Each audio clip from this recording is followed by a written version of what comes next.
बिस्मिल्लाहिर्रहमानिर्रहीम। अस्सलाम वालेकुम। महासेन इस्लाम से सबक, नेकी में बुराई का पहलू। अभी हम इसको समझते हैं कि क्या कोई नेकी करके बुराई कमा सकता है। इसको अब हम समझते हैं।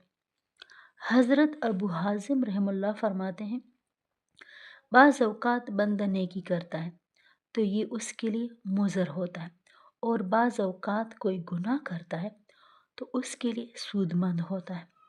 और ये उस वक़्त होता है जब बंदा कोई नेकी करता है तो खुशी से उतराता है और वो तकब्बुर करता है। नेकी के बाद वो तकब्बुर करता है, अपने आप को बेहतर समझता है बाकी लोगों से, और उस नेकी की वजह से वो अपने आप को दूसरे पर फ़ोकियत देने लगता है, और अल्लाह ताला उससे इसकी नेकी को और बाज़ दफ़ा सारे आमाल को ज़ाया कर देता है।